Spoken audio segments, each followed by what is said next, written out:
तो hello guys, welcome back to my channel. तो कैसे हो आप सभी लोग। तो आज हम एक्सप्लेन करने वाले हैं हेल का सेकंड एपिसोड। चलो तो फिर इसे एक्सप्लेन करते हैं। तो एपिसोड की शुरुआत में हमें कंपटीशन का ग्राउंड दिखाया जाता है। वामिलिया कुछ तो सोच रही होती है। वामिलिया मन में बोलती है कुछ तो अजीब सा चल रहा है ह्यूमन के साथ, जिसका अर्थ है कि हमें इस हेल से छुटकारा पाना होगा। वामिलिया हॉर्न से बोलती है क्या तुमको पूरा यकीन है कि तुम्हारी रेस की आइडिया काम करेगी।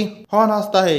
हॉर्न बोलता है बिल्कुल मैम, आप देखिए मैंने हेल के रेस के लिए एक अनोखा घोड़ा तैयार किया है, इसलिए मुझे पूरा विश्वास है कि इस बार हम उसे छुटकारा पा लेंगे। वामिलिया मन में बोलती है यह सच है कि इस मैच का नतीजा ज्यादातर घोड़े की गुणवत्ता पर निर्भर करेगा। अगर उसकी सवारी कमजोर होती है तो हेल कुछ भी खास नहीं कर पाएगा, अंत में वो हार जाएगा। हम देखते हैं कि सभी पार्टिसिपेंट अपने अपने घोड़े पर ग्राउंड में आने लगते हैं। हेल भी उस ग्राउंड में आ जाता है। हम देखते हैं कि हेल का रेस का घोड़ा छोटा होता है। सभी ऑडियंस हेल का नाम जोर जोर से पुकार रही होती है। हॉर्नी व्हील आवाज में बोलता है आपको क्या लगता है हेल किस घोड़े के साथ कितनी दूर जा पाएगा। वामिलिया चिल्लाने लगती है। वो बोलती है तुम कितने बेवकूफ हो, तुम्हें एक सेकंड तो उसकी पॉपुलैरिटी के बारे में सोचना चाहिए था। हेल फिर भी उस छोटे से घोड़े के साथ खुश होता है। हमें रेस के नियम बताए जाते हैं। इस रेस में बहुत सारे ट्रैप होते हैं। उन सभी ट्रैप को पूरा करके जो पहले 4 रेसर्स आगे आएंगे उन्हें फाइनल में भेज दिया जाएगा। रेस शुरू करने के लिए बड़ी सी तोप चलाई जाती है। रेस शुरू हो जाती है। सभी तेजी से आगे बढ़ने लगते हैं, पर हम देखते हैं कि हेल का छोटा सा घोड़ा अपनी जगह से हिला भी नहीं होता है। वामिलिया जोर जोर से हंसने लगती है। वामिलिया बोलती है मुझे लगा ही था इसका सब कॉन्फिडेंस दिखावा था। अब हेल खुद को इस मुश्किल से बाहर निकालने के लिए कुछ नहीं कर सकता। केंड्रोस आगे बढ़ते हुए बोलता है हमें तो लॉटरी लगी है, ऐसा लगता है कि इस बार नसीब तुम्हारे साथ नहीं था। हेल्क ह्यूरा को डाउट आता है। ह्यूरा बोलती है टूर्नामेंट के मैनेजर ने उसके साथ जानबूझकर ऐसा किया है क्योंकि वो ह्यूमन हीरो है, इसलिए हेल्क अपने छोटे से घोड़े को ध्यान से देखने लगता है। इस पर वामिलिया बोलती है वो अपनी हार क्यों नहीं मान लेता, वो कुछ भी कर सकता है। तभी पटाखे फूटने लगते हैं। सभी रेसर ट्रैप के पास पहुंच जाते हैं। हॉर्न वामिलिया से बोलता है इस बार हेल के जीतने के 0% चांस है, तो क्यों ना हम रेस को देखने चले। वो दोनों रेस देखने चले जाते हैं। हेल अपने घोड़े से बोलता है रेस की शुरुआत में उस तोप की आग ने तुम्हें डरा दिया था, है ना।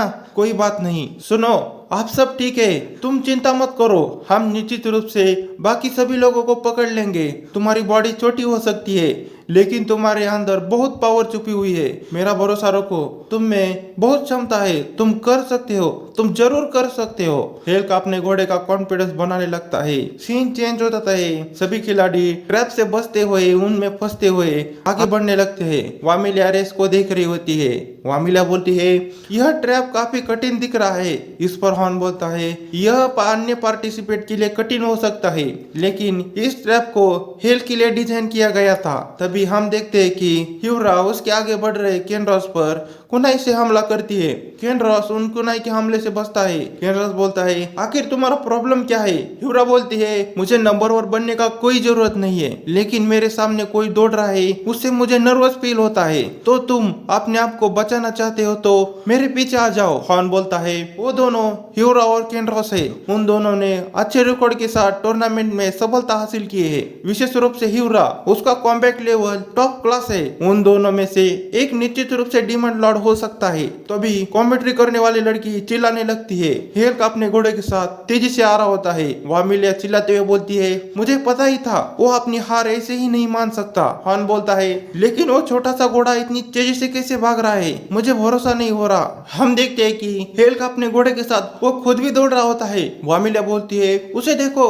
वो भाग रहा है, उसने नियम तोड़े हैं, उसे टूर्नामेंट से जल्दी डिस्क्वालीफाई करो। इस पर हॉर्न बोलता है लेकिन हमने ऐसा कौन सा भी नियम नहीं बनाया कि पार्टिसिपेंट घोड़े पर बैठकर ही भागे, लेकिन हमारे पास अभी भी हार्ड ट्रैप वाला कोर्स है जिसे पार करना बहुत कठिन है। हम देखते हैं कि हेल्क अपने सभी ट्रैप्स को डिस्ट्रॉय करते हुए आगे बढ़ने लगता है। वामिलिया गुस्से से जोर जोर से चिल्लाने लगती है। वामिलिया बोलती है हमें जल्दी ही कुछ तो करना होगा। तभी वामिलिया अचानक से हॉर्न से बोलती है है, हॉर्न वो झूलता हुआ ब्रिज, हमें हेल को उससे गिराने के लिए कुछ तो करना होगा। तुम्हारे पास ऐसा कुछ है क्या जिसका हम इस्तेमाल कर सके?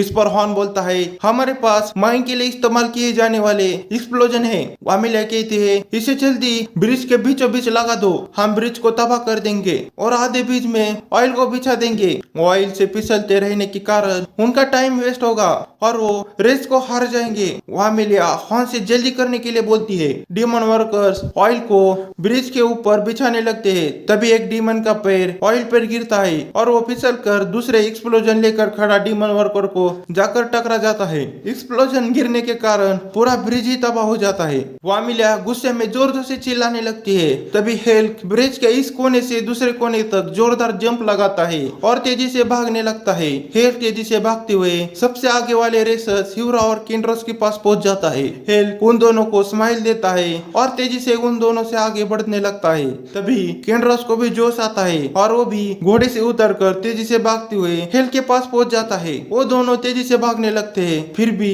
इस रेस को हेल्क फर्स्ट प्लेस में जीत लेता है। सभी ऑडियंस जोर जोर से चिल्लाने लगती है। वामिलिया को इतना गुस्सा आता है कि उसकी बॉडी पर आग लग जाती है। हॉर्न डरने लगता है। तभी वहाँ पर इस्ता आती है। इस्ता कहती है, लेडी वामिलिया, क्या आपके पास समय है? वामिलिया का गुस्सा एकदम से शांत हो जाता है। वामिलिया इस्ता से बोलती है, क्या काम है इस्ता? इस पर इस्ता बोलती है, मुझे अभी मेरे जासूस से उरुम कैसल की रिपोर्ट आई है।